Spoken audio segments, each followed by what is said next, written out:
All across the Lone Star State. It's GRN Alive, bringing you faith, fun, and facts. Live from the studios of the Guadalupe Radio Network. Join us on the show. Call 877-757-9424. 877-757-9424.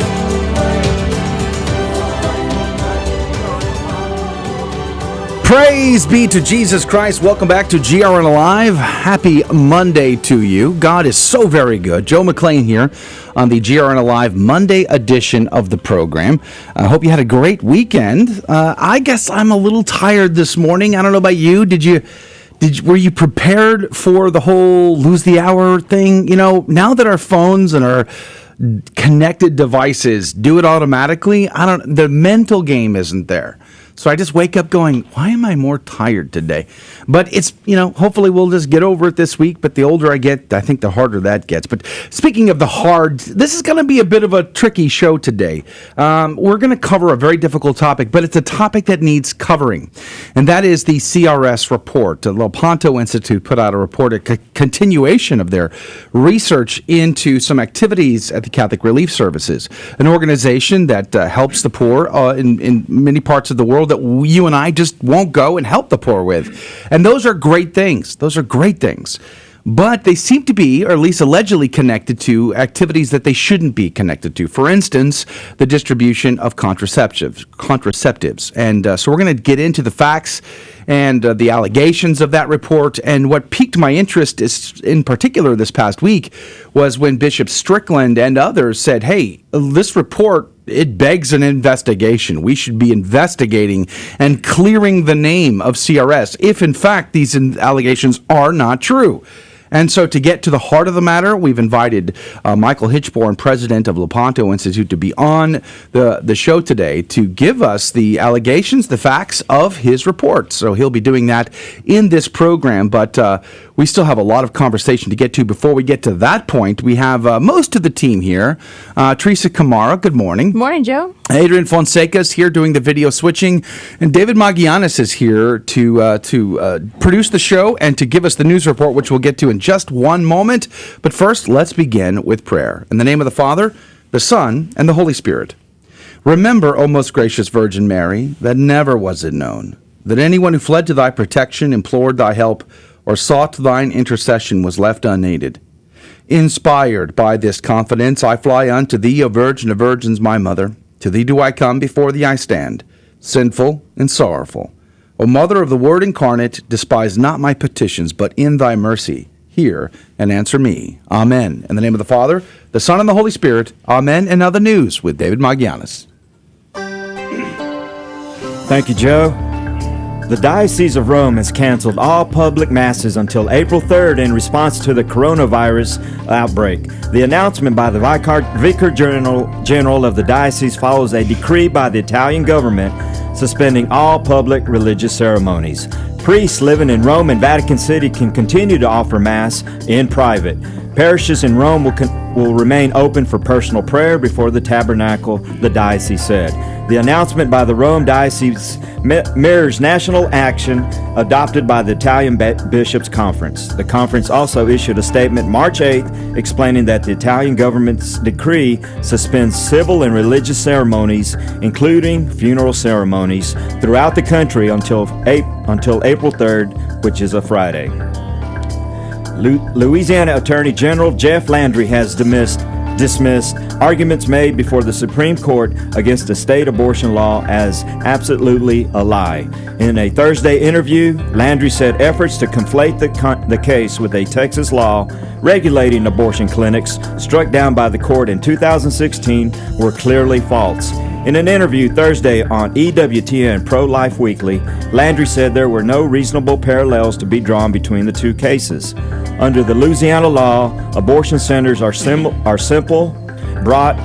brought into line with the existing regulations. Doctors at all other ambulatory surgical centers are already required to have admitting privileges at a nearby hospital, regardless of the type of procedure they perform. There are now more than 550 cases of the coronavirus in the U.S., according to the state and local health agencies, governments, and the CDC. Around the globe, coronavirus has killed more than 3,800 people and infected more than 108,000 people, with the majority in mainland China. Search and rescue efforts are continuing after a hotel that was used as a coronavirus quarantine center collapsed in Guangzhou, China. 10 people have died and 23 are still unaccounted for. And finally, a woman is thanking God after she was uninjured when her truck caught flames on the side of Battleground Road around noon Sunday in Houston, Texas. Trina Carr says she was driving her truck when God told her to pull over because something was wrong. When she pulled over, she noticed her truck began to smoke, so she quickly got out. She called 911 and firefighters came out to put out the flames. When searching her truck, firefighters found Carr's Bible and notebook sitting on the dash, seemingly unaffected. In a post on Facebook, the fire department said her dash was completely burned and dissolved into ash and melted plastic, yet only the back cover of the Bible was damaged. And now back to you, Joe. Saint Francis of Rome, pray for us. One of the greatest mystics of the 15th century, born in Rome of a noble family in 1384. As a very young girl, 11 years old, she had made up her mind. She felt the call to be a bride of Christ and to commit her whole life to being a nun. And that's what she wanted, and she announced it to her parents. But her father was like, ain't gonna happen. We're a noble family. We're wealthy. You're gonna get married off, and we've got the right guy for you. And her heart was broken. So she took her beauty, her elegance, her piety to the faith from her mom, but she took her strong will from her dad. And so these two massive wills butted up against each other. Can you relate to that at all? Well, she was crying at the confessional one day, and her confessor asked her, "Are you crying because you are doing or wanting and desiring to do the will of God, or are you crying because you want God to do your will? Which is it?" And so she acquiesced, and she gave in to her father, whom she respected and loved, and she was married off at a very young age. I think she was 13 at the time, to another noble family, a young man by the name of Lorenzo, who loved her. It was an arranged marriage, which seems very weird to us, quote, modern people, but this guy was a very good man from a good family, and he loved her, and he respected her, and he grew in greater love for her over the years, especially because of her piety and her sanctity, which is really great to hear. However, she ran into great trouble, young Francis, great trouble with her mother-in-law. Can you relate, right? So a very common story. So this young woman enters the house of Lorenzo, her husband, living with the family, and the mother-in-law is a socialite, and she expected this young girl to be just like her, a socialite, entertaining, visiting, making visits, doing all the things that rich, young, noble people would do. Well, she wasn't into that. She wanted to pray. She wanted to fast. She wanted to go to Mass. She wanted to take care of the poor. And so her life was very, very difficult until she discovered that her sister-in-law, her husband's sister, also had a great piety and love for the Lord and also wanted to dedicate her life to the faith. And so the two of them became very good friends. They attended Mass together, but they also conspired together. And what they did was they took one of these abandoned towers. You know, like everybody has these abandoned towers in their mansions. Well, okay, so they had one of these, and they set up a chapel, and they would pray up there together. They would fast up there, and they would conspire to do good works, corporal works of mercy.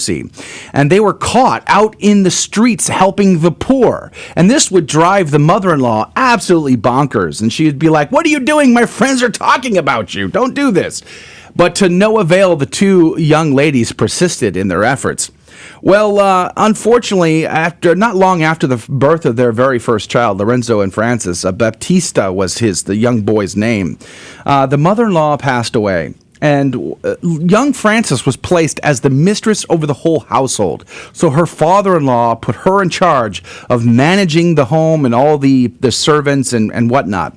Well, she took the job very seriously, and she did a great job with it, but a famine arose in Rome, and what young Frances did was she took the family's property and resources, their extra supplies, and she gave it to the poor. And this really angered the father-in-law. So what he did was he took all their extra corn, and he sold it off, leaving only just enough for the family. He took all their extra wine barrels and sold them off, and leaving only one barrel for just the family. What did young Frances do? She went into the empty granary, and she picked through what was left to give to the poor. And miraculously, the granary was filled with corn, and she could supply the poor's needs from this miraculous providing of corn. Same thing with the barrel. Her father-in-law caught one day, went down into the basement to pull from the one barrel, and it was empty. So he comes up and he's screaming and yelling and like chastising her for emptying the last barrel. And she prayed and she said, "Come with me." And they went into the basement, and she turned the tap on, and the best, choicest wine flowed from the empty barrel. Miraculously, she was able to continue her corporal works of mercy. This is how she spent her life. But unfortunately, a war broke out, and her family was one of the targets because they defended the true papacy. Her enemies, or the enemies of her family, came to the family property. She sent her husband off in exile so that he wouldn't be killed. But the family was severely troubled by this whole encounter. The property was destroyed. Bandits came in, kidnapped her son, and it was a tragedy that she endured with great faith in great humility. She lost two of other children, Evangelista and Agnes, both dying of disease. She never wavered in her faith the entire time. She had many mystical visions. In fact, her son, Evangelista, came to her after his death and provided a vision to her, sent by God, to say that Agnes, his sister, would soon die of a disease. But in consolation to her, God would send her an archangel to be her personal guardian angel. So, do you have an archangel assisting you in life? Well, she did, and she was able to actually see her guardian angel. A lot of mystics that live in a perpetual state of grace and avoid venial sins will often be able to see their guardian angel, and she was no exception to that. Well, when her husband came back from the war, from the battle, he was severely wounded, so she nursed him until he finally passed. And on his deathbed, he proclaimed how much of a joyous life and how blessed he was by God because of his beautiful and incredible wife. And she was now in her 50s, and she finally was able to go live the life she wanted to live when she was 11 years old. And because she had started, with her husband's permission, a group of oblate women of Mary that were connected to the Benedictine monastery. And these were women of class, women of nobility, women of wealth who wanted to live their life in prayer and fasting and piety, doing corporal works of mercy, serving the poor. And they lived in the world, but they acted as though they did not. And once her husband passed, she lived in community, became the superior of the order. And on her deathbed, she simply said, Frances has completed her task, and her Lord beckons her home, and she passed. So St. Francis of Rome, 14th and 15th century mystic and saint of the church, pray for us. Praise be to Jesus Christ. A couple of things. We have some great pro-life news, or maybe it's not so great. I don't know. Teresa's going to tell us in 1 second. But a couple of things I want to mention. The Friday show of the GRN Alive program with Dave Palmer, my colleague, we gave away a Cadillac. So congratulations to the winner of the Cadillac. We had some technical difficulties in the broadcast with the video, so I apologize for all of that. But it was a fun time to watch them pull the name out and give out a Cadillac. That's always a fun time. Dave also did a great job covering the Nigerian persecution. Wonderful guests on the show Friday. I encourage you to get the podcast version of his program and listen to that. Very insightful. One easy, great, super friendly way to listen to the podcast versions of the GRN Alive program is to simply download our mobile app. You can do so on your iOS or Android store. Just look for the Guadalupe Radio Network, and when you get the app up and running, it's going to begin to deliver to you the local GRN radio station automatically based on your location. But if you go to the 3-bar flyout, you can get to the podcast super easy. By the way, we're upgrading the podcast soon, and there's a brand new website about to be rolled out as well.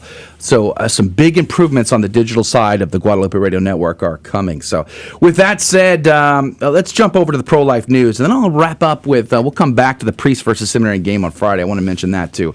Good morning again, Teresa. Good morning, Joe. Nothing's happening in pro-life world. Oh my goodness, there's so much happening in the pro-life world as far as this major Supreme Court case where the U.S. Supreme Court is listening to June Medical Services LLC versus Rousseau, which is going to examine the Louisiana law that is going to require abortionists to have admitting privileges within 30 miles of where they do the abortion. Now, this is very critical because if a woman is harmed during an abortion and she needs to see someone at the hospital, they need to have more assistance as far as transfusions or anything like that, more medical intervention, then that abortionist would be able to see her at the actual hospital and explain to other doctors who may need to assist him what exactly he did and what exactly happened versus them trying to figure it out just based on her physical situation.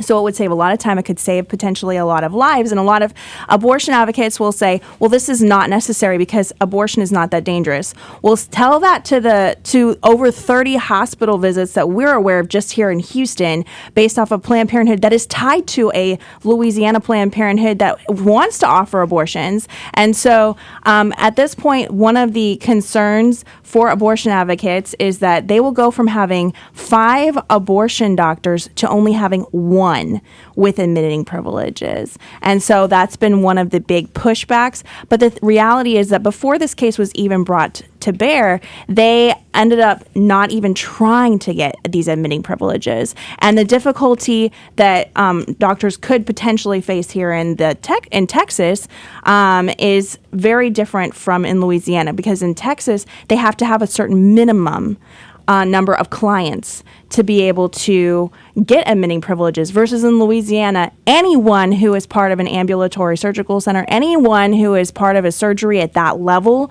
would need to have admitting privileges. And so this is something where in Texas, the law, even though the wording in one itty-bitty sentence is very, very similar, but the rest of the actual circumstances, what it implies, is very different from state to state. However, this is a big deal for the nation because this is the first pro-life bill for Justice Kavanaugh and Justice Gorsuch to actually review from the Supreme Court. And so that's making abortion advocates worried about Roe v. Wade itself. And so even if Roe v. Wade was overturned itself, it would still go back to the states. So it wouldn't make abortion illegal immediately, as much as we would like that. It wouldn't make it illegal immediately. But as a result of all this tension, we're seeing abortion advocates just losing their minds, or people, between the actress, Busy Phillips, who came out and was like screaming at the microphone that she achieved her life goals because of her abortion, which I'm sorry to say she's not well known by anybody that I know of. Well, I'm sorry. More sorry to say that she would say that. And the fact that she would even say that, like, it's like, was it really worth it, even based on her lack of popularity? Yeah. Like, she's going to hit more news. I sacrificed my baby for an idol. Yeah. Well, and the thing is, it's not reasonable on any level, even if she had achieved those goals. But the fact that she's touting this great success over this is very depressing. Let's add her to the prayer list. Absolutely. She definitely is in great need of some prevenient graces that will help to lead to her conversion. Well, we also need to pray for Chuck Schumer, who literally was threatening Justice Gorsuch and Justice Kavanaugh.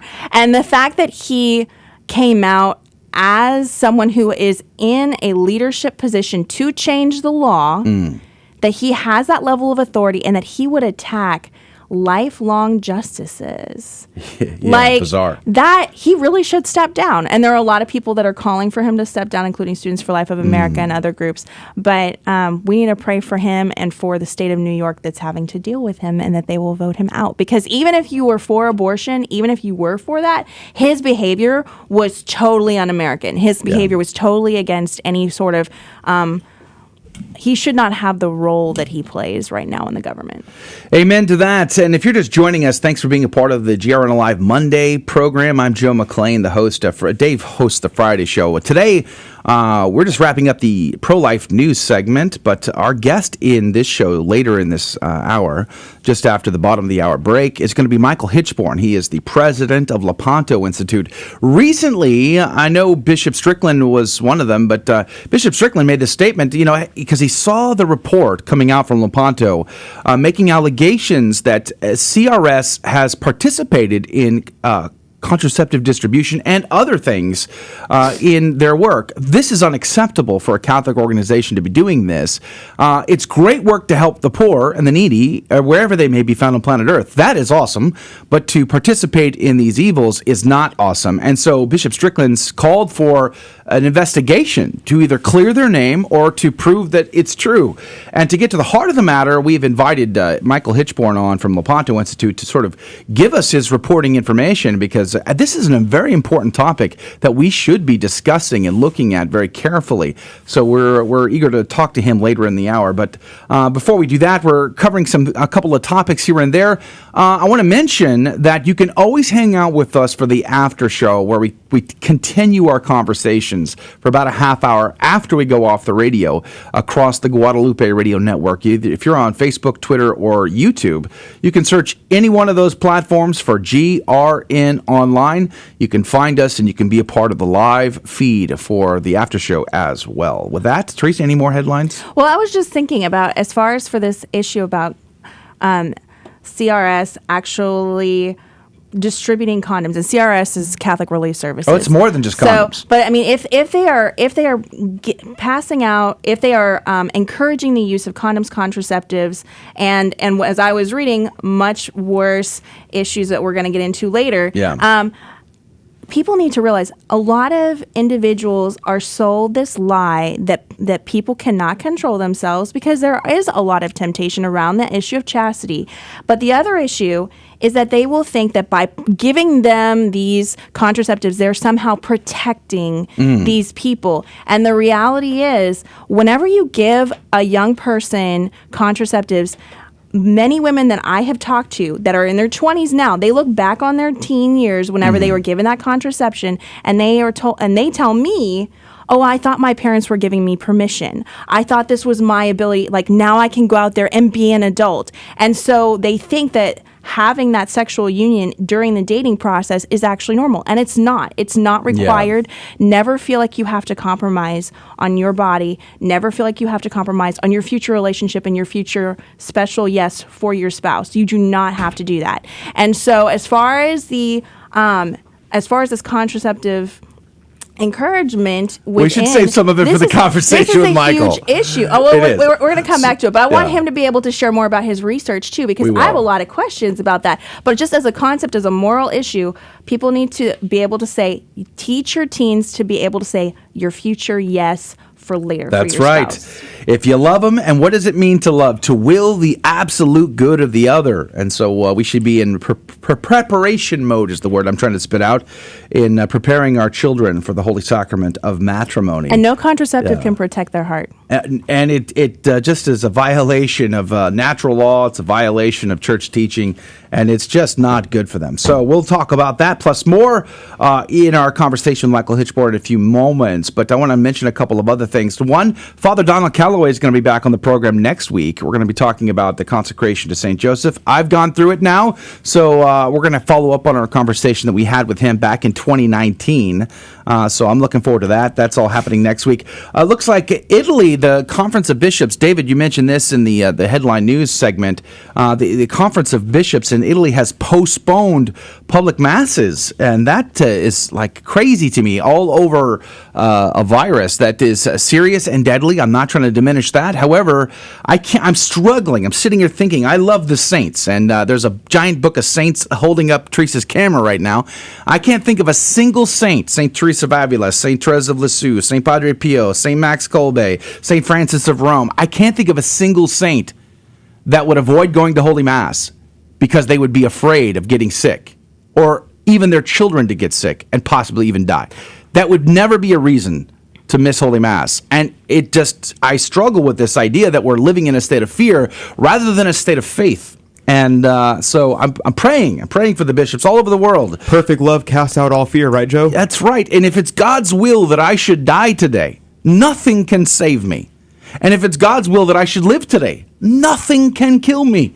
And God's will be done in all things. So I don't know. I just threw that out there just because it bugs me. I'm just going to be honest. It bugs me that we're canceling masses for fear of whatever. Let's not be fearful. Let's, like the Nigerian church, proceed in the midst of great fear, even if it means our life, to never miss a holy sacrifice of the Mass. But I'm running out of time here before we go to our break and have our conversation with Michael Hichborn from Lepanto Institute over the CRS Report. I want to swing back to David. Friday night, David and I and Adrian were a part of a special broadcast in the Houston area, the priest versus seminarian basketball game.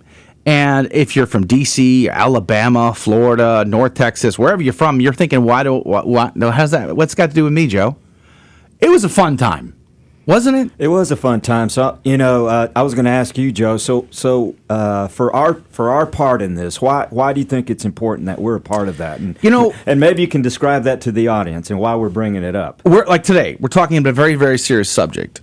Right. CRS, the Catholic Relief Services, purportedly doing great work all over the world for the poor and for the needy. Praise be to Jesus Christ. But also allegedly, cooperating in grave evils. That's bad. We don't want that. That's got to go. We've been talking about the scandal in the church for a long time now. We've been dealing with it very forthrightly, very detailed. We've not shirked our responsibility in any way, shape, or form, dealing with very difficult topics. We, on the other hand, can't throw the baby out with the bathwater. Right. And we have to also have those moments where we celebrate the community that comes together.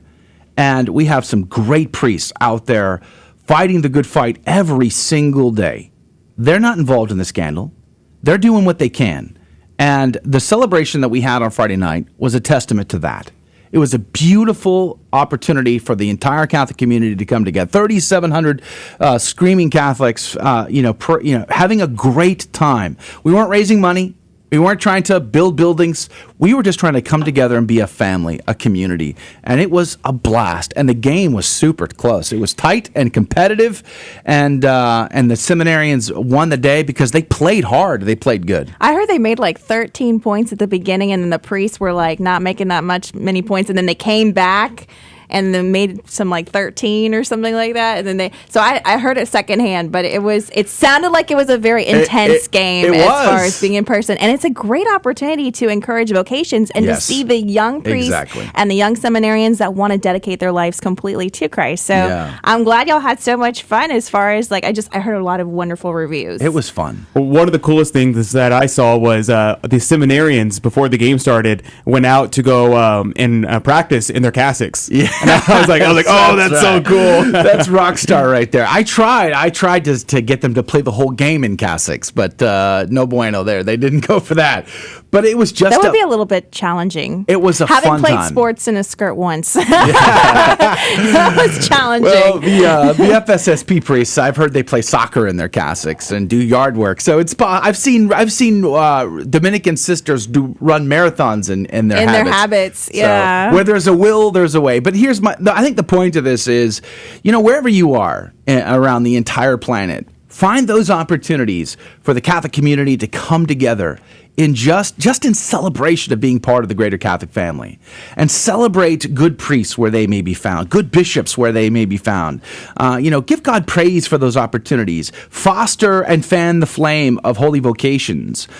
We must bring light into the darkness, and that's what today's show is partly about, and discuss the scandals and the difficulties of the faith. We must be honest and sober about that, but never, never, never cease in giving God praise for good and holy priests, bishops, and the vocations that we are trying to foster, and celebrate those moments when and where possible. And so, Joe, let me just say this. I want to thank you for putting all this together. You made this happen by putting this on Facebook. So I challenge everybody listening out there that you kind of understand what we're talking about. But go to Facebook, Joe. I'm not sure where they can find it, but Facebook.com/GRN online. Go look at that and see what we're talking about, and you'll see the priest, you'll see the seminarians playing really hard basketball, but you'll see the families in the stands, and you'll see young kids watching the priest play and the seminarians play, and it's just a joy. We had a joyful night. We did. You know, it kind of reminds me of those radio shows called Military Moments. You'll see these, and it's like, this is our spiritual military right here. These are the soldiers that are helping to save souls in our community and helping us become, like, literally raising the dead spiritually. So thank you for all those that were involved, especially for your announcements and keeping it entertaining. We had a blast, and I was completely professional, unbiased broadcasting at the booth. At least for you and for at least Patrick your Kennick. Weekends won. That's right.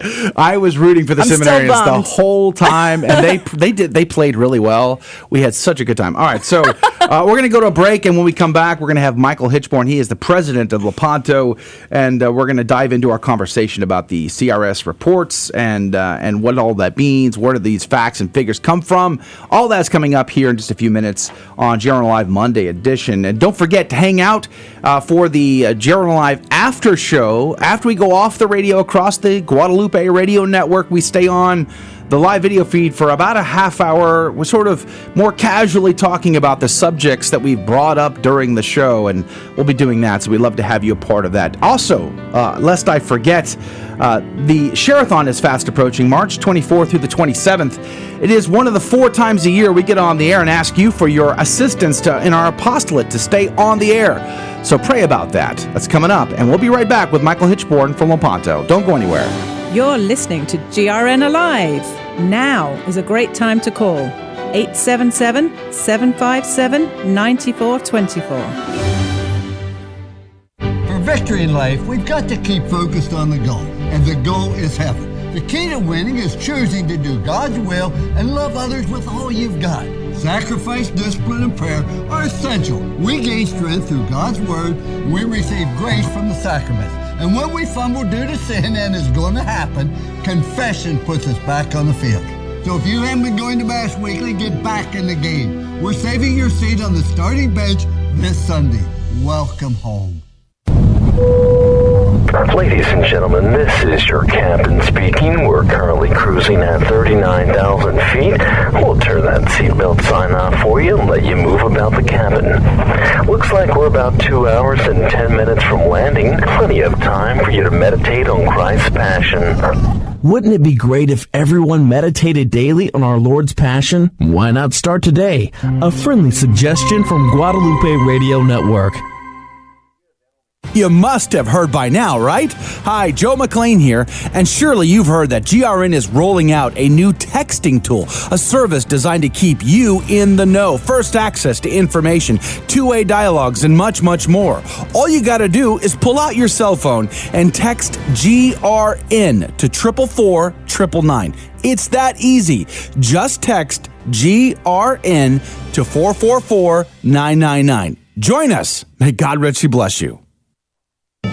Hey, Greenhorn, there ain't enough room in this here garage for the 2 of them there horseless carriages, so I'm giving you till sundown to clear out. Now might be a very good time to consider donating your vehicle to the Guadalupe Radio Network. Just go to grnonline.com and click on the vehicle donation icon, or call 1-888-636-6422.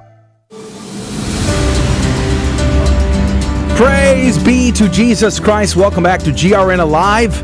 I'm your host, Joe McLean, and it's great to be on with you. Praise be to Jesus Christ. Hey, also don't forget, it's Lent, and there's plenty of opportunities for both men and women to take time to be among other people growing in grace together. So find those women's events, find those men's events in your archdiocese, your diocese, in your location, and get involved. And, I've got a couple of men's events I'm participating in. There's a men's conference coming up. I have Holy League coming up. So Find yours wherever you are. It's important for us to be among peers that are also trying to get to heaven. So, and let's work together in the process. But joining us by phone right now is Michael Hichborn. He is the president and founder of the Lepanto Institute. He is an incredible guy. He's done a lot of research in a lot of organizations, including the Catholic Campaign for Human Development. And today we're going to be talking about CRS, Catholic Relief Services. Michael, welcome to the show. Thanks so much for having me on. I lost my voice this morning, so I hope we can hold out. Well, I hope we can hold out too. It's good to have you on. You know, we wish it was like we're talking about, fuzzy bunnies and sunshine, right? We wish it was all just fun and games and lightheartedness, and we could avoid all the difficulties in life and all the scandals. But, honestly, we have to talk about these things. And the allegations are very, very serious, and therefore they require a sober look into them. And I saw that Bishop Strickland from Tyler, he called for an investigation into these allegations and reports, because either A, they're not true and they need to have their name cleared, or B, they are true and we should be cleaning house so that CRS does good corporal works of mercy without any scandal and participation in anything evil. And so with that said, Michael, let's jump into that. Maybe you can start with the report itself. What do you have and where do you get it from? Sure. So we started this investigation about a year ago, a little over a year ago, in fact. It all started when we discovered a document that was produced by CRS that mentioned that it actually lamented that a certain type of behavior was leading to a decrease in condom use. And we thought that was very strange. Why is CRS concerned about a decrease in condom use? And so it was under the auspices of a particular project that CRS was receiving tons of money from, funded by USAID and PEPFAR.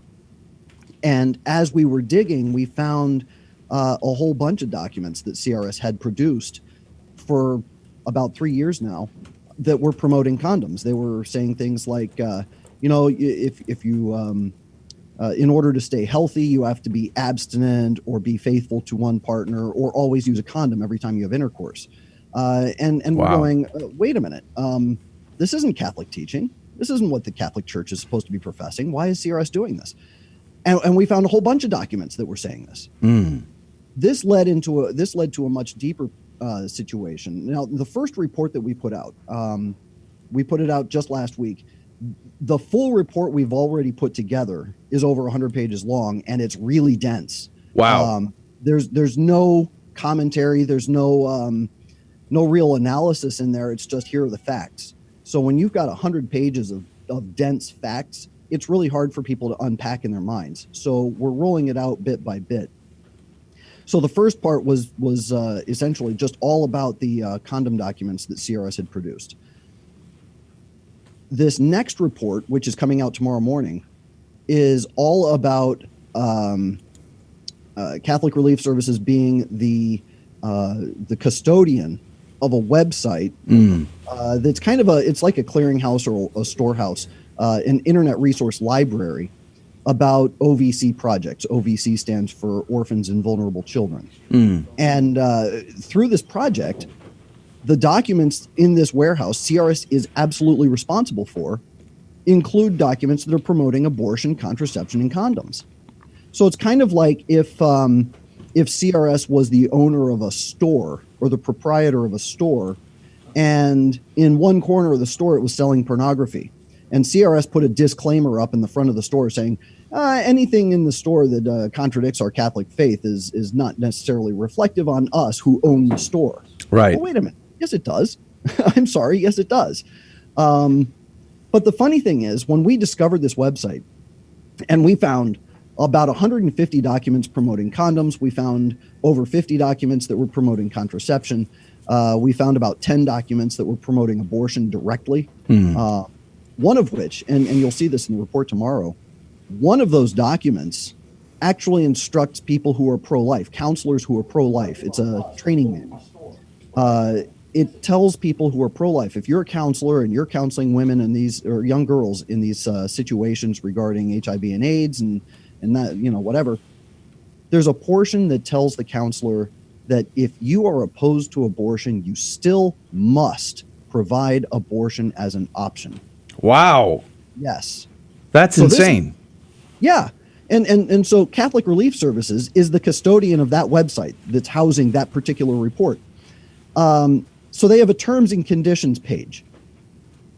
On the terms and conditions page, now remember, they have a disclaimer. They say anything on this in this report that or in this website that reflects or has materials that are contrary to Catholic teaching don't reflect the views of CRS.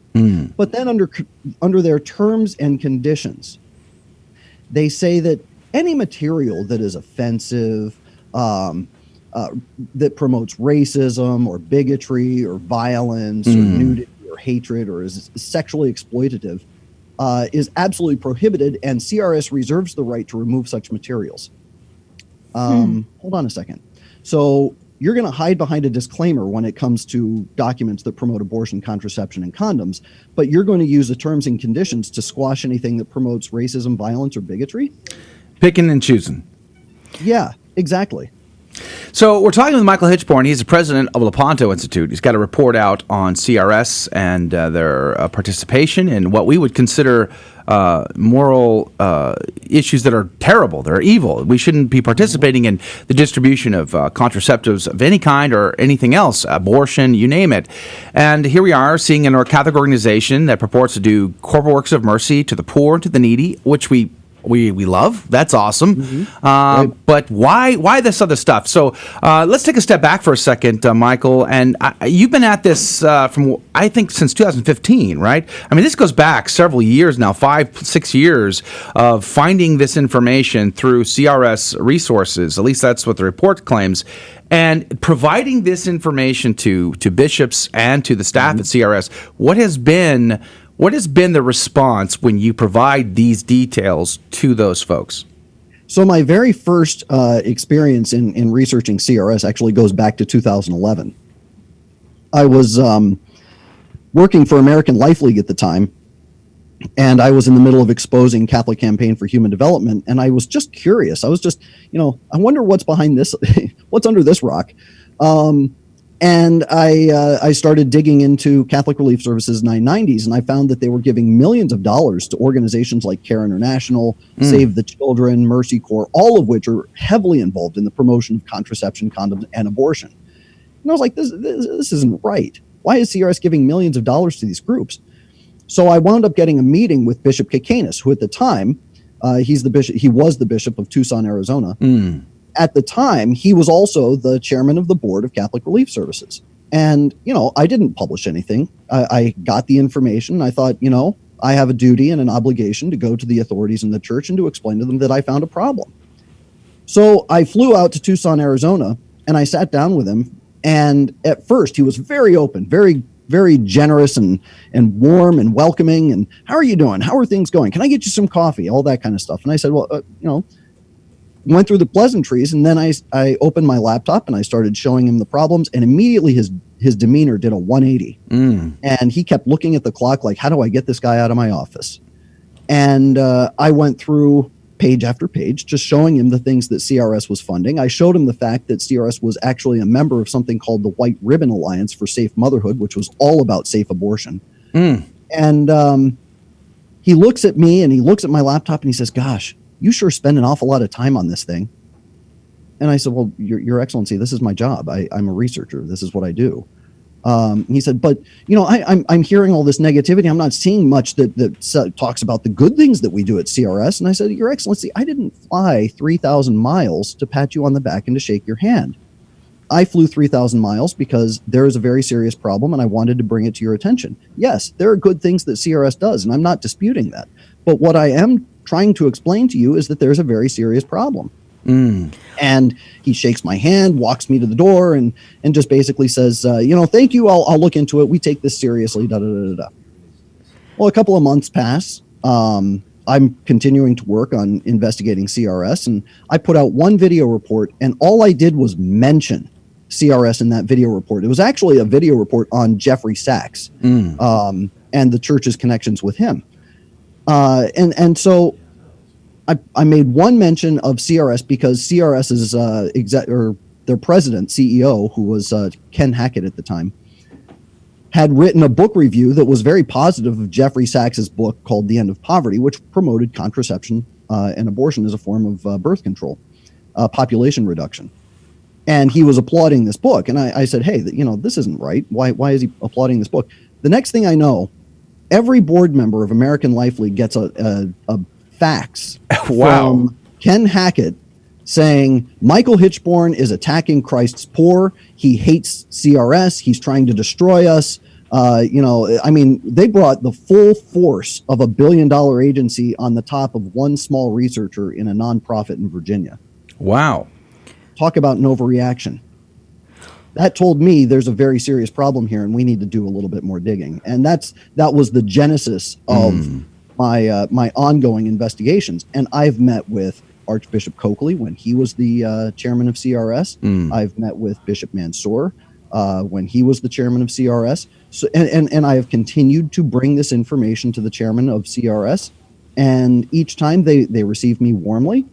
They try to help me. They try to show me that they're taking it seriously and they're going to investigate. But every single time I showed them absolute proof that CRS was involved in the promotion of contraception or condoms, there was some asinine response that they got from CRS that spun the material, and they shot it back to me, and that was all that they would take. Well, CRS is probably focusing completely on their donation base and on the fact that they want to have a complete program that they can use. And I'm not defending them. I'm just saying, like, that's probably where they're coming from. Because I was looking at their website, and they said they took the original Centers of Disease Control and Prevention Healthy Choices 1 program, and then they altered it to remove all of the teaching that is against Catholic teaching, which I thought was fascinating. The fact that means you have to really go over a very secular, very anti-Catholic in many ways type of instruction, and try to weed out all of these problems. And so maybe someone could argue, well, they overlooked this, but the fact that you found 100 pages of this stuff makes me wonder, like, who's really looking at this? Who actually is weeding through this? Let me just ask a clarifying question. And if you're just joining us, welcome to GRN Live Monday. We're talking to Michael Hichborn. He is the president of Lepanto Institute, and he's put out a report. It's an ongoing investigation, really, into CRS, Catholic Relief Services, and whether or not they have been participating in what we would consider to be grave evils, the distribution of contraceptives, abortion, et cetera, et cetera. So I want to ask a clarifying question, Michael. Where do you said it already, but I want you to reiterate this and just be clear. Where do you find the information that you are alleging these issues and putting into your report? Where is the actual sources that you're getting this from? So there are several sources. The technique that we use in our research is called open resource analysis. It's the same kind of technique that's used in intelligence communities, FBI, CIA, military intelligence, whenever they're trying to conduct research on basically doing opposition research without triggering any alarm bells. So what we do is we go to the original sources. We go to CRS's own documents. We go to their website. We go through CRS program websites. We go to official government documents through PEPFAR, USAID. And when they mention that they have a partner, we look at their partner websites and we look at what they're saying about these projects. So we're basically just going to all the official documents that are produced by these projects, these funding agencies, and the agencies involved, and seeing exactly what is taking place under the auspices of each individual project. And as we find the problems, we start investigating and analyzing where the different avenues of information take us. But everything that we have, there's nothing that comes from a rumor. There's nothing that comes from a third-hand information source. It's all original source documentation. There's no disputing the facts. Well, I noticed on the report that you had put out on your website, it actually has pictures of the actual pages underlining where the words are and then referencing specific locations. So it wasn't like you just name the document. You actually have a miniature snapshot of these documents that you underlined in red for people to be able to read for themselves. And so absolutely. Now, you'd mentioned Healthy Choices 1. This was a project that we investigated in 2014 and published in 2015. And the thing about Healthy Choices 1, CRS says that they found problems, but that's not really quite what happened. What happened is that when Healthy Choices 1 was first introduced into the area, the parents saw what was in the documents, and they demanded changes. And so CRS wound up making the changes as a result of what the parents wanted. But then we also discovered CRS was implementing what was called Healthy Choices 2, which was far worse. And when we sent an investigator into Kenya to look into the Healthy Choices 2 and how it was being implemented, the investigator discovered that Catholic Relief Services said, okay, nobody is to implement Healthy Choices 2 in church areas. We'll implement it over here in this area and over here in that area, but not connected to the church. And so what happens is you get you don't get the same parent response going, there are problems here. So why do you think there's an insistence? Because, okay, so if I'm reading everything correctly, we've from their sources, from their websites, from their literature, from their documentation, from their produced videos, we have their information, and it says we're participating in the distribution of contraceptives, programs that are related to abortion or what have you. And then you bring the information to the pertinent people, and there's no change. It would seem that there's some shucking and jiving going on, some shenanigans. Why do you feel like there's an insistence on their part to continue to participate in these programs? Like, why not just shut it down and go feed the poor and take the grant money you get and distribute necessary, medical supplies without all of this other baggage that we consider to be evil and against natural law and church teaching? Why do you, Michael, think that they are still persisting in all of this? It has to do with the way government grants work. CRS receives the funding, and what they're doing is they're creating the infrastructure for a government program. They're not even implementing their own programs. It's not like CRS goes to the government and says, hey, we have an idea for a project that we want to do in order to help the poor in Kenya or in Rwanda or whatever.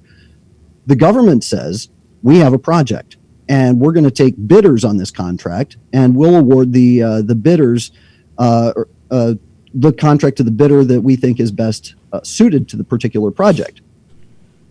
CRS receives about 3/4 of its annual $1 billion income from the federal government.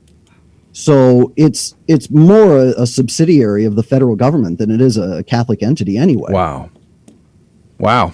And then they claim that they're using their conscience clause to be able to actually implement Catholic teaching, and not so much to teach Catholic teaching in this article that I was reading, but on their website, but in order to be able to weed out these other issues. Yeah. But the problem is, like, even with the pictures, like, they're not just talking about abortion and contraception, which would be bad enough.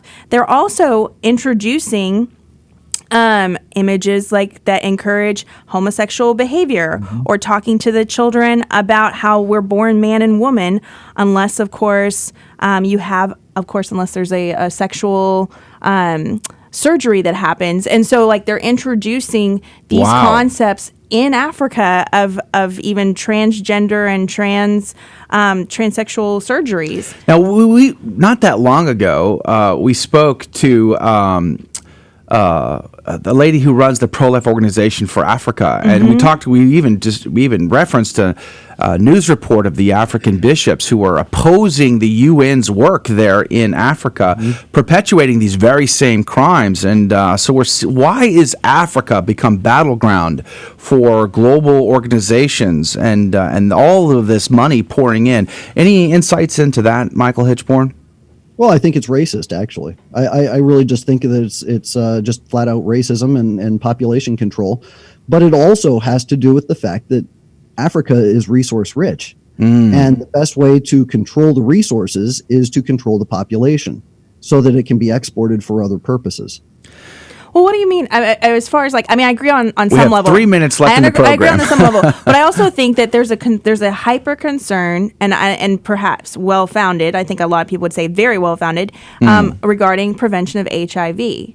And so, as far as I think, one of the key things that in being concerned about this particular program is that I would like to see doctors implementing a program to address HIV that doesn't require them to go through this particular process. Abstinence. Let's teach abstinence. Well, it works. Yes. 100% of the time. There is that, but I think there's also, in addressing the HIV issue, we're ignoring the fact that there is funding there, and how do we handle improving the funding source so that way this can be actually cured versus just causing more problems, because that's what this program's going to do, is cause more problems. So we have about 2.5 minutes left before we have to sign off of the radio side of our show. So if you're just tuning in, well, you've been listening to GRN Live Monday edition. Joe McClain here. We're talking with Michael Hichborn. He's the president of Lepanto Institute. We're going to give him the last word.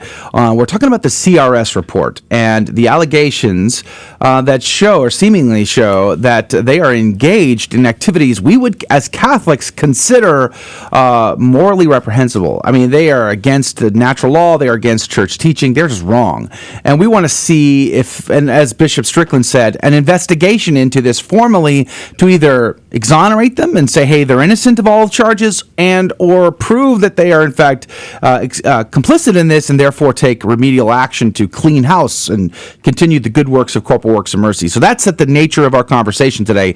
But we're going to hang out for another half hour. Michael, you're welcome to hang out with us and continue our conversation in the after show on Facebook, Twitter, and YouTube at GRN Online. So 2 minutes to go on the clock. Go real quick, Teresa Kamara. I have one question for you. So if, let's say that they were to scratch out all of this documentation that you found, and just say they remove it from their curriculum and they weed out whoever missed this, if they were to do that or somehow fix that issue so it couldn't happen again, would that satisfy you at this point, do you think? Or do you think you would like to see another stage? What would you like for it to happen? Because clearly they do other good work. Yeah. Catholic Relief Services has to stop receiving money from the federal government. I mean, that's really the beginning and the end of it. 3/4 of their income comes from the federal government. It gets them involved in programs that perpetuate the federal government's population control architecture over there in Africa. So CRS's participation with them is bad anyway, because what they're doing is creating the infrastructure for the overall population control projects that USAID and PEPFAR are implementing. So they have to get out of the government game altogether. So work smaller and more focused, basically. Exactly. All right. So those are. I wish we had another hour, to be honest with you. There's so much more to talk about. But if you can hang out with us on Facebook, YouTube, and Twitter, just find us there by searching for GRN Online. Then do that. We'd love to continue on the conversation for the next half hour. But you can always go to lepantoinstitute.org. Is that correct, Michael? lepantoin.org. lepantoin.org, and you can read the report for yourself and come to your own conclusions and prayerfully consider whether or not you should be supporting CRS until all of this gets cleared up. I think that's one of the major takeaways from this conversation is should we be involved in this, even with our pennies, until all of this gets cleared up? Let's pray that it does. But I want to thank Michael Hichborn for being a part of our radio program this morning. Thank you, Michael. I want to thank Teresa Kamara, Adrian Fonseca, David Magianis for producing the show. And don't forget, Share-a-thon is fast approaching, March 24th through the 27th. Prayerfully consider being a part of our media apostolate. Until next time, may God richly bless you. We'll see you on Friday. Thank you for listening to GRN Alive. From the studios of the Guadalupe Radio Network. For more faith, fun, and facts, join our email list. Just text the letters GRN to the number 42828.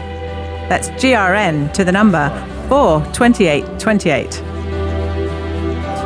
And take Jesus wherever you go this week.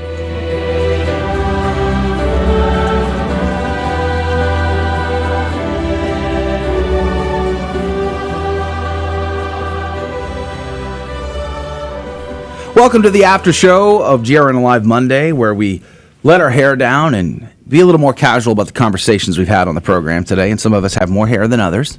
Looking right at you, Tracy Kamara. Right at me. Although Adrian's got a nice thick head of hair, and so does David, actually. I guess I'm the only bald guy in the room. I just got a haircut, so I'm missing a lot of my hair. Michael's still hanging out with us. Thanks again, Mike, for being on with us this morning. Absolutely. No, it's my pleasure. I can imagine that it's a very difficult, precarious position to be in. The guy who's digging up the dirt, and you probably get a lot of people who claim that you have no love, like you mentioned earlier in your conversation with that letter that was sent to American Life League's board members, that you obviously hate the poor people. It's like that's one of the strange things. I'm a convert to the church, and I was a little I remember I came in '99, and I remember in 2002 and I was confirmed by a bishop who covered up the sex abuse scandal. Wow. And I remember reading the newspaper up there, and I was living up there at the time in 2002 about all this, and I'm like, what did I get myself into? Like, really? Like, what is this about? I was just so naive. I thought, aren't we all Catholic? Aren't we all on the same page? Don't we all believe the same things? I mean, I have the catechism. I read the catechism. Don't we all read the catechism? And I was so naive to the whole thing, and it boggles the mind. It seems to me like most Catholics, we are more committed to our political party than we are to our Catholic faith, and therefore to the ideologies associated with those parties than we are to our catechism. And so we'll give ourselves a pass. We'll pick and choose what we like, what we don't like, and then all of a sudden, if you are against that particular party and their ideology and their subset of things, then you must also hate every single thing ever, like the poor people, for instance. Like, if you don't want to give contraception to poor people, you must hate the poor people. No, I love the poor people so much that I don't want them to participate in any moral evil. Like, well, I think why is that not a thing? I think part of the challenge, and I'm not saying that I'm justifying this, but I think part of the challenge that they see is if they have 3/4 of their income, and they're like, oh, wait a minute, you're telling us to give up 3/4 of our income? Like, that's what they're hearing. I'm not saying that's what you're saying. So it's a compromise to dance with the devil in order to get your money. Right, exactly, because that's what they're complaining about. They're complaining about their funding income. And so the question is, they don't trust the average Catholic in the pew is going to help make up for that loss. And also the question is, are they using the funding in a very focused way? So, like, for example, Heifer is one of the ones that I really like because they seem like they're very, very focused in their donation and how they handle the inculturation of using the African culture for their charity. So hopefully CRS can find a similar solution. So yeah, one of the questions I have for you, Michael, is what organizations, Catholic organizations that are like Catholic charities, do you know of that are like worthy of me donating my money to? Because I'm thinking to myself, like, how do I know what Catholic organizations, which one of these charities are solid? How do I know where my money's going? So we actually have a charity reports list on our website. If you go to lepantoin.org/charity-reports, at the top of our website, there's a link also in the menu bar. It says charity reports. And you can click the column that says Lepanto grade, and you'll see a list of safe and not safe organizations, and they're marked green, safe, red, not safe. It's very simple. And we do recommend organizations like the Sudan Relief Fund, the Institute of Catholic Culture, Mary's Meals is one of my favorites, St. Bryce Missions. So there are Aid to the Church in Need. That's awesome. Yes, Aid to the Church in Need is also safe. So, organizations like this and the charities that we listed here, they're totally safe. They're theologically sound. They're not engaged in any immoral activities. And oddly enough, they also don't receive federal funding. Weird how that correlates. I like how you designate. I'm looking at your website right now that some are faith-based, some are Christian, some are Catholic, and some are secular. And I'm kind of amused. This one is the Women's Rights Without Frontiers. The fact that it's even the catchy name. So if you're into a specific, I want to go secular or Christian or Catholic or however, that it's available for you to see. Yeah. It's. Boy, things are getting more weird every single day around planet Earth. It's a day and a time where major Catholic institutions are participating in these moral evils, or it's crazy. And then today no mass is said in Italy because of fear in Italy of all places. Because of a fear of a disease. I think of Gregory the Great, who responded to the Black Plague by an Eucharistic procession to St. Mary Major, right? It's a spiritual combat. Why do you think, Michael, that so many within the church, hierarchy all the way down to the lay folk, want to respond to the ills of the world with material response versus a spiritual response? Well, I mean, the simple answer is that they just don't have any supernatural faith. And it's a terrible and horrible thing to say, but I think it's true. Why are bishops so bent on making sure that pro-abortion politicians receive our Lord, body, blood, soul, and divinity in the Eucharist? Why is there such a push for giving Holy Communion to those who are in divorced and remarried situations? Objective evil, and yet they want to give them the Holy Eucharist and it would be a sacrilege in order for them to do so. The only answer is they either don't believe that Christ is truly present, or they don't believe that Christ is going to hold people accountable for receiving the Holy Eucharist in a state of mortal sin, objective mortal sin. Yeah. It's a very serious problem. And the more I look at it, the more I really do think that we do have a situation where there are many bishops and priests that just don't possess supernatural faith. They believe in the world. They believe in worldly solutions, which is why they're so focused on money as opposed to grace. That's really kind of it. If our mission is to convert the world, boy, you wouldn't know it if you just came into the church, right? Because where's the evidence that that's the zealousness of our intent is to convert our communities? Come on, Joe. Haven't you heard? I'm okay. You're okay. We're all okay, right? Well, I think that everybody's thrown this world proselytizing around. And now all of a sudden there's this fear of, well, I don't want to be the guy who's accused of proselytizing, but at the end of the day, I'm afraid of being accused of the guy who didn't do anything with the gifts and talents I was given while standing in judgment before my Lord. And it's like, where is the fear of judgment, of hell, of the fire of hell? Because God has sent us to be a participant in his work of grace and ministry. And we are just hoping against hope that people will love us and be friendly to us, and yet we're just dancing with the devil. I don't know. It seems bizarre, but I guess I'm just a naive convert, and I just think in black and white terms. I don't know, Michael. Maybe you also tend to like to rock the boat a little bit to keep things entertaining to some extent, just a little bit, not a whole lot. Why are you smirking, David Magnanis? Just a little bit. Don't look at me that way.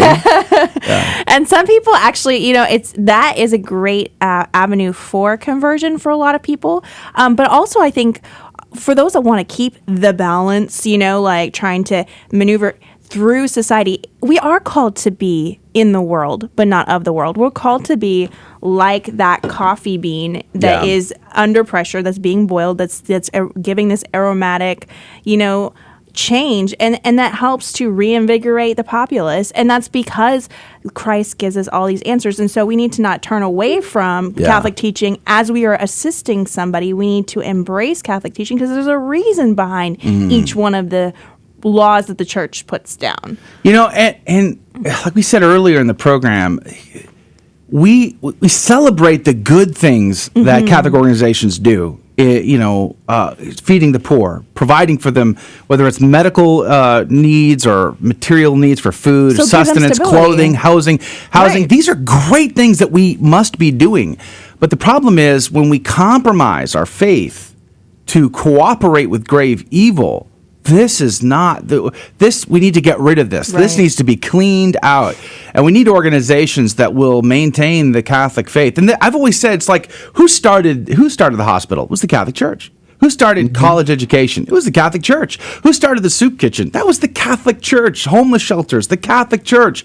Why have we given all of these positions up to governments around the world and secular institutions when we are the ones that brought this to the world, and we're the ones that know how to do it best out of love and zealousness for souls, like St. Teresa of Calcutta, caring for people as though they are Christ. And I love the fact, I wish we would have mentioned this when we were on the radio, Michael, that list that you have on your website, Charity Reports. I really wish that would have come up during the radio broadcast, because to see the list of organizations that we could give money to who are doing great corporal works of mercy, that are safe and not participating in these grave moral evils. Boy, next week, remind me, and I'll mention that when we get on the air. But I don't know, Michael, you can chime in anytime you want.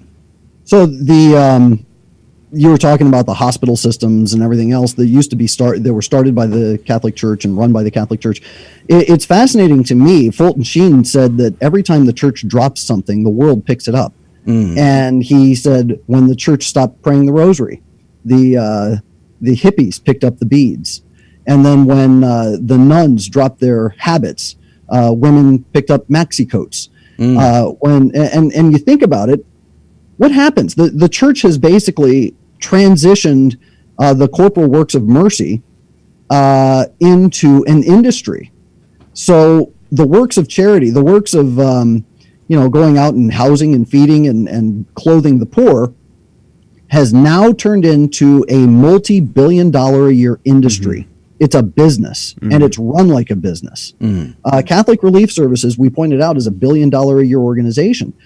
On top of that, the CEO makes $500,000 a year to help the poor.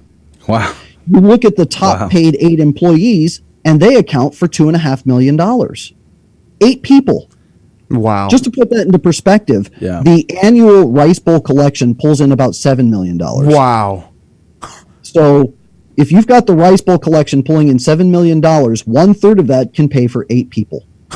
Now, I'm still stuck on this, like why the church isn't doing this stuff, and why we, giving it over to government. My brain is stuck. I'll tell you a story, Michael. So several years ago now, we had a mayor here in Houston who passed city ordinances that made it. I don't know what's words. Not illegal. It wasn't quite illegal, but boy, was it hard to feed homeless people. Like if you got caught feeding homeless people, you could be detained by the police and possibly even fined.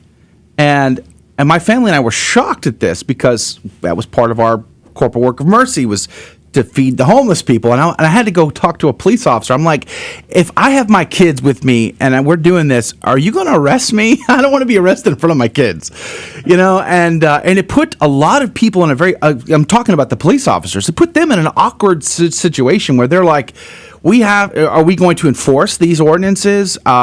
Feeding, like it became a crime to hand food to a homeless person, that kind of thing. And it boggles the mind, because right across the street is this great organization called it's a Catholic organization called Loaves and Fishes. And they are feeding the homeless 3 times a day, every day, 7 days a week. And they're doing wonderful work. And it's like, I don't see the city down there running a soup kitchen. I see Catholics and even non-Catholics go and participate in the ministry. I see them doing these incredible works, and I see faithful people down there pulling up their car, opening the back, and handing out food to these people, regardless of their circumstance, regardless of their immigration status. They don't care. They're feeding people who need it, and it just bugs me to no end when we get into the bureaucracy of federal governments that have removed God from the equation, and now all of a sudden the world needs contraceptive and blah blah blah blah blah abortion. It's like, no, we should have no participation. We don't need them. We don't need their permission. We just need to go out and be awesome Catholics. That was actually one of the reasons I really like Judge Kavanaugh's background, based on as he was being analyzed to death. He actually was down there at the soup kitchen, with the soup kitchen, helping feed the homeless. And I thought, that is so good. That's a good example for all of us to go out there and be that person on the street once in a while. It doesn't have to be every day. We know we all have our busy lives and our busy families and are trying to make our own ends meet, but take that time, especially during Lent, and just go out there and help somebody. So I just started reading the book Soul the Apostolate, and I was also reading Fulton Sheen, and something coincided really well. And Michael was talking about this as well. Fulton Sheen talks about if we had a patron saint of social justice warriors, that would be Judas Iscariot, because Judas cared more about getting money and giving it to the poor than he did about the souls and about our Lord. And the same thing said in Soul of the Apostolate that talks about like the heresy of good works, where we raise up good works and we basically become Pelagians, and we try to show up and hold up good works as this is what it means to be a Christian, is doing good works. And that's really what this is all coming down to. It's all coming down to we are all trying to we turned helping people into a business. Yeah. But we also can see people like Mother Teresa who would talk about, she went to this one meeting, I think the water bottles cost like $4 or something at that meeting, and she got really upset. She's like, do you know how many people I can feed with $4? You know, and so she's just, and then she disbanded that particular group. Yeah. And so, I mean, it's very important to use the resources wisely and not on bureaucracy where there's this, you know, we need to keep statistics in order to show people that we have success, but we also need to be able to be responsible and straightforward with people. Yeah, Joe, you mentioned earlier the question of proselytization and evangelization. It reminded me of a conversation that I had with Catholic Relief Services and one of their moral theologians. That had to be fun. Oh, that was very eye-opening. So they're moral theologians, which they always point to as, you know, we go through moral theologians who go through our projects and make sure everything is aligned with church teaching. Let me tell you what kind of caliber moral theologian they have. This guy, he's a priest, was telling a story about how he had gone to one of Mother Teresa's hospitals in India. And he said, you know, they have all these people who are dying, and I showed up in my clerics, and it's just such a sense of comfort. And because what CRS was trying to explain was that they evangelize, but they don't proselytize. Well, what that translates into is that CRS isn't allowed to try and evangelize because they're getting government money, and they can't actually act as a Catholic entity with government. Exactly. So, but he was saying that you can actually evangelize without proselytizing, and he was using the example of just being a presence. And he said that he went into this hospital and there was this man who was dying, and he went over to him and he sat there and he held his hand and gave him comfort. And I said, was he Catholic? And he said, well, no, he was a pagan. He was just, you know, somebody from the streets. And I said, did you try to save his soul? Did you offer him baptism? And he said, well, no. He said, I was there to give him comfort. And I said, let me explain to you the kind of comfort that you gave this person. What you effectively did was approach a starving man, a man who was starving to death. And you walked in and you had a banquet right next to his bed so that he could smell the food and feel comforted by the smell of the food. Wow. As he died. Wow. That's what you did. Yeah. Amazing. What could be more comfortable than obtaining heaven? Exactly. Nothing. Exactly. I mean, it's the most charitable thing one could ever do, is to share Christ with someone out of love and for their soul. Out of love for their soul. Not, I'm right, you're wrong, you know, we're the winning team, you're not. No, love for souls. Christ sent his apostles into the world to make disciples of all nations, baptizing them, right? And that's the mission. I'll never forget the story of Fulton Sheen being called to the bedside of an ardent, unrepentant sinner. And he went, like, I can't remember how many days in a row he would go, and night after night after night, and this guy was like, get out, you know, and then he wouldn't stop. He persisted in his effort to not just comfort the man, but to call him and say, call on the Lord for mercy. He'll give it to you. And although he got kicked out on the night the man died, the nurse attested that he did call for help on his dying breath. And so that is our mission. That is the mission of the church, and the zealousness for souls out of love. And that's, I think, what people really seem to confuse, is they don't understand what love is. They think love is an emotion. They think it's a good feeling. If I'm happy, then everything must be fine. Well, that's an emotion. Emotions can confuse people. Love is a choice. It's a will. It's death on a cross for the sake of souls. And it's willing the absolute good of the other person. And if we are called to care for their material needs, we do so out of love, the best for them. But we can't. I just can't see why we would ever want to participate in some grave evil in the name of trying to do some good thing. I mean, as a kid, I'm not a philosophy student. I hated philosophy, couldn't stand reading Love and Responsibility, had to read it 3,000 times. But the ends don't justify the means. I remember that rule. And here we are dealing with this very thing on $1 billion scale. It reminds me of an interview I heard from Mother Angelica, and she was fighting with somebody about the legalities surrounding their peanut production for the nuns. And she made this comment. She said, I might go to hell for something else, but I'm not going to go on a peanut. There's certain things that we need to be able to put our foot down and say, this is what the Catholic Church says. This is moral teaching. And even if I don't understand it, Lord, help me to understand, and then seek out that intellectual understanding, because it's probably written somewhere. If it's probably been through a council or through specific saints or through, you can go straight to the catechism and find your reference point. So for most of these issues. And one of the biggest problems that we see with Catholic Relief Services and various other agencies similar to it is that their focus is so much on taking care of the body that they completely leave off taking care of the soul. And so effectively what they wind up doing is feeding bellies but starving souls. Yeah. And it's totally backwards from what the church has always taught. I mean, we always, you see somebody who's hungry or naked or they need a home or whatever. You do what you can in order to take care of the body, but it's always with the mind of also taking care of the soul. And, they have basically, because they have turned charity into an industry, and they're ignoring the idea that we have to bring all souls to Christ. Everybody that you encounter, that's somebody that God is calling to you to reach out to draw closer to Christ in some way. And they're ignoring that mandate so that they become a bunch of paid do-gooders. It also kind of, there's something kind of gross about being paid to do charitable works. Yeah, I guess that goes back to what I was saying earlier about we made it a business, we made it an organization that includes bureaucracy, even if our intent is good. So just for the sake of the conversation, let's just assume the intent is good, okay? Sure. For the sake of the conversation. Intent is great. But I think there's a downside to the process that we're sort of missing in all of this.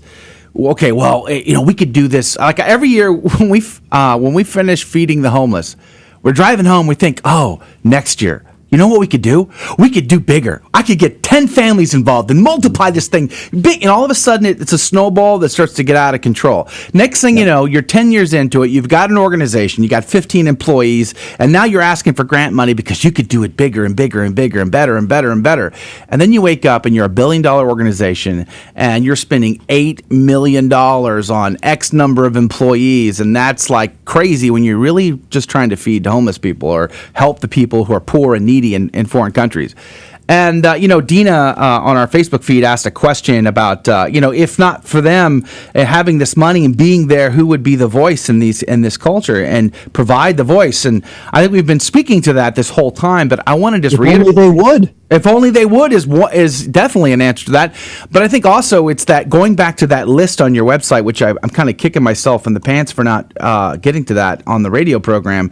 That charity reports points out the organizations who are being a voice, the ones that are marked safe, who are being a voice in these countries, in these communities, who are faithful to the church and their teaching and to natural law and not participating in grave evil and helping people in their material and spiritual well-being. So I think that's the answer. And in a perfect world, what would we want from CRS, Michael Hichborn? Well, starting with removing them from federal funding, I would like for them to be a fully, authentically Catholic entity where they put the salvation of souls at the primacy of their actions, so that when they go into a third world country and they're trying to dig wells for water, or they're trying to hand out malaria nets, they're also telling people about the Gospels and they're trying to bring them closer to Christ. If that's how they were doing their business, I wouldn't have any complaint with them. I'm just trying to figure out how that would be structured, like on a practical level, because, and I'm not saying you're wrong, but like if you have a group that is working internationally, because a lot of the funding goes from America to Africa. And so for that international, there has to be interaction with the government. There has to be with their government. And then a lot of times that turns into an international connection. So, but that doesn't have to come with federal funding. Yes. Okay. You know, again, one of the things we've seen, we talked to Stephen Mosier several weeks back about China, and we talk Pro-Life Africa, and when we talk to her, I'm trying to find her name. Uju is sort of her nickname. I'm trying to remember how to say it. Yes, thank you very much. I feel bad, but Uju is her nickname, and we did a great interview with her several months back, and she pointed out how a lot of the relief that goes to Africa gets caught up in bureaucracy. It gets caught up in corruption. It's not translating to the people who actually need that help. And that's sad, and that's part of what also should change. And that's when your organization gets so big and so massive in its policies and bureaucracies. These are the side effects that you're not going to be able to avoid.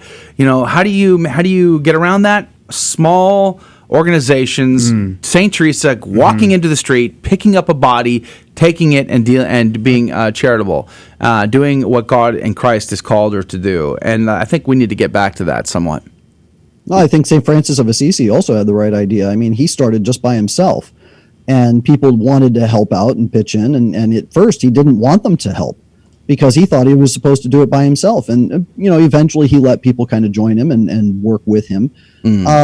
It's interesting that during the lifetime of St. Francis of Assisi, he went away for a while to go work on a few other things. When he came back, he discovered that the person that he had left in charge had tried to streamline everything, make it much more efficient, and he was pulling in a lot more money. Yeah. And he said, no. He said, that's not what our rule is. That's not what we had set it up to do. So immediately, during the lifetime of St. Francis of Assisi, one of his friars essentially had turned the charitable works into a business. Yep. Wow. Yeah. I didn't know that. That's amazing. And that's why he spent the rest of his days in a cave. Wow. No, immediately whenever you were talking about that, I was reminded of something Matt Fradd is doing right now. Matt Fradd is raising money for himself so he can go to Africa and do evangelization on his own. And so he said, do not send anything to Africa. He said that the people told him that whenever they send it over there, all the money gets lost, all the resources get lost. He said it's implied that it was stolen, but they only say lost. So he's just bringing suitcases, tons of suitcases with catechetical materials. He's just going to fly over there with his own suitcases and pass it out himself. Well, look what happened in Puerto Rico just recently with the storms. The people discovered a warehouse full of rotting supplies when they are desperate for these materials. They're sitting in a warehouse someplace and they're not really being used well. I mean, these things can happen, whether they were a mistake, an accident, or intended. Either way, this is the downside to big, unwieldy organizations. They a lot of compromises, a lot of things can go bad in those circumstances. When the individual call to go and to share Christ with the world, to love and to care for the poor, the needy, the homeless, all of it, we have to do so on an individual level and not just always on a massive organizational scale. And it just, again, I've always been scandalized by the fact that I think we've sort of given that ground up to federal governments or governments everywhere, and we just sort of, let's just send our taxes up there and we can trust them to do the right thing. Since when? When has that ever worked well? But at any rate, we're just about out of time. Michael, any last words before we say goodbye? No, I was just going to kind of tag on to what you said about Puerto Rico. Something that should be brought up is that many people point out that the problem in Puerto Rico is that the government had withheld all this resources. And of course, the Puerto Rican government was saying it was all Trump's fault. He never sent it, whatever. What nobody is asking is, where were the organizations that were on the ground that were supposed to be receiving those resources and distributing them? Where were they, and why didn't they cry out and claim, we never received these resources? So if CRS, for instance, I don't know that they were on the ground in Puerto Rico, but if it was part of their project duty to take those resources and distribute them, How come they didn't raise a stink and say, we never received these resources, we need to have them so that we can do our jobs? So there's a reciprocal relationship going on with the agencies and with the governments and everything else. They're not doing their jobs. They're not actually explaining where the real problems are. They're not telling people when they're not receiving resources to be able to do their works. They just put together their slicks so that they can pass them out and say, give us more money so that we can continue to do these good works. Yeah, amen. All right, we're just about out of time here for today's after show program. Michael Hichborn, president of Lepanto Institute. Once again, thanks for hanging out with us this morning and thanks for talking about a very difficult conversation. And hopefully and prayerfully, more bishops will read your reports and actually call for investigations like Bishop Strickland has. It'll get cleaned up. Yeah, for sure. That's the hope. All right. God bless you all. Have a great day. Praying for you. We'll hope you'll pray for us too. And don't forget to tune in to GRN Live Friday with Dave Palmer. He's always got a great program lined up for you. Until then, may God richly bless you. All right. We are